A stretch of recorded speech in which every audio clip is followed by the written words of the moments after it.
नमस्कार साथीहरू।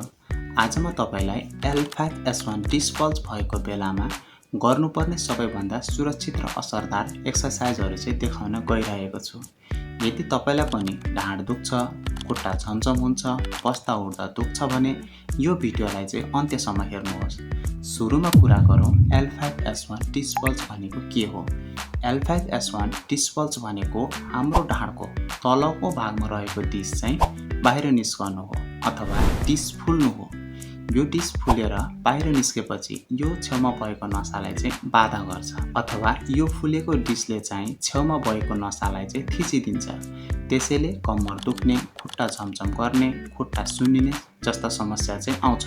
साथीहरू, यदि तपाईलाई पनि कम्मर दुखिरहेको छ अनि डाक्टरलाई देखाउँदा डाक्टरले चाहिँ डिसमा समस्या छ भनेर भनेको छ भने मैले सिकाएको यी योगाहरू चाहिँ गर्नुहोस्। यी योगालाई चाहिँ 3 देखि 4 दिनसम्म गर्नुभयो भने नतिजा पाउनुहुनेछ।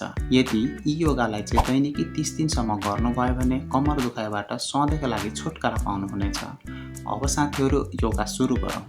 योगा सुरु गर्नुभन्दा पहिले म केही महत्त्वपूर्ण कुराहरू भन्छु, ती कुराहरूलाई ध्यान दिनुहोला।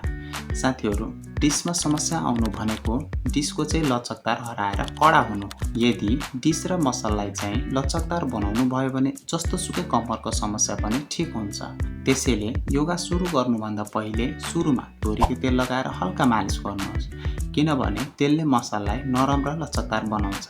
साथीहरू, योगा गर्दा जहिले पनि बिस्तारै आरामसित गर्नुहोस्। हतार छिटो नगर्नुहोस्, किनभने यसले दुखाइलाई बढाउन सक्छ।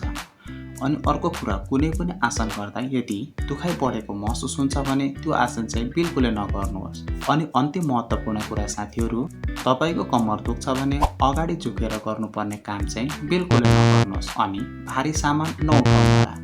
अब योगा सुरु गरौँ है त।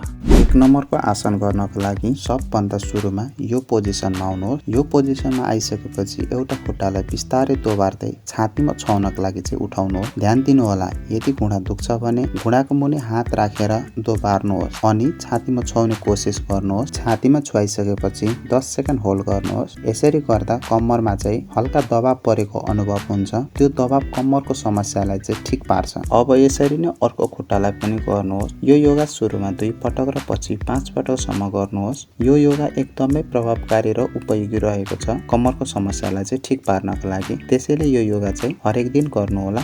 1 नम्बरको आसन गरिसकेपछि यो पोजिसनमा आउनुहोस्। त्यसपछि बिस्तारै दुवै खुट्टालाई दोबार्दै यो पोजिसनमा आउनुहोस्। यो पोजिसनमा आइसकेपछि कम्मरलाई चाहिँ माथि उठाउनुहोस्। ध्यान दिनुहोला, खुट्टाको पाइताला र गर्दनलाई चाहिँ रोकेर राख्नुहोला। अब कम्मरलाई माथि उठाउनुहोस्। कम्मरलाई माथि उठाइसकेपछि 10 सेकेन्ड होल्ड गर्नुहोस्। 10 सेकेन्ड होल्ड गरिसके पछाडि चाहिँ फेरि सिधा भएर सुरुको पोजिसनमा जानुहोस् अनि यो आसनलाई चाहिँ फेरि अझै एकचोटि गर्नुहोस्। सुरुमा हरेक योगासन चाहिँ 2 चोटि गर्नुहोस् अनि पछि यसलाई 5 चोटिसम्म गर्नुहोला। दोस्रो आसन गरेपछि यो पोजिसनमा आउनुहोस्। यो पोजिसनमा आइसकेपछि बिस्तारै खुट्टा दोबार्दै यो पोजिसनमा आउनुहोस्। यो पोजिसनमा आइसकेपछि दोबारेको खुट्टालाई एक साइडमा ढल्काउनुहोस् अनि विपरीत साइडमा चाहिँ हेर्नुहोला। यसरी फर्काइसकेपछि चाहिँ 10 सेकेन्ड होल्ड गर्नुहोस्। 10 सेकेन्ड होल्ड गरिसकेपछि फेरि सुरुको पोजिसनमा आउनुहोस्। अब अर्को साइड ढल्काउनुहोस् अनि 10 सेकेन्ड होल्ड गर्नुहोस्। यो आसनलाई पनि फेरि अझै एक पटक चाहिँ गर्नुहोस्, किनकि हरेक योगासन चाहिँ सुरुमा 2 पटक गर्नु पर्ने हुन्छ। तेस्रो आसन गरिसकेपछि फेरि सुरुको पोजिसनमा आउनुहोस्। सुरुको पोजिसनमा आइसकेपछि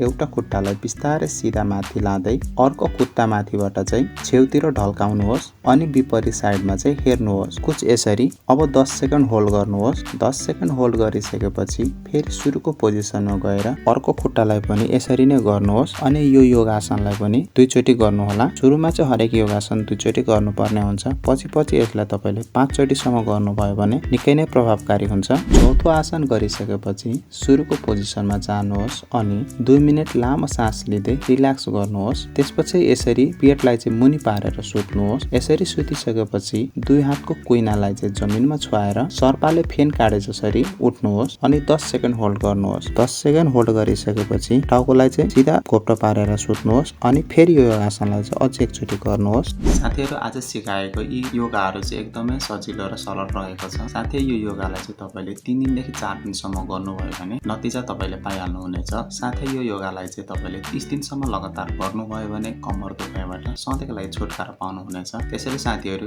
यी योगाहरू चाहिँ बिहान खाली पेट गर्ने गर्नुहोस्। अनि यदि तपाईँ च्यानलमा नयाँ हुनुहुन्छ भने च्यानललाई सब्स्क्राइब गरिदिनुहोस्। यदि तपाईँ फेसबुकबाट हेर्दै हुनुहुन्छ भने फेसबुक पेजमा यदि नयाँ हुनुहुन्छ भने फेसबुक पेजलाई चाहिँ तपाईले फलो गरेर यो पेजमा चाहिँ जोडिन सक्नुहुन्छ। साथै भिडियो तपाईलाई काम लाग्ने लाग्यो भने भिडियोलाई चाहिँ लाइक गरिदिनु होला।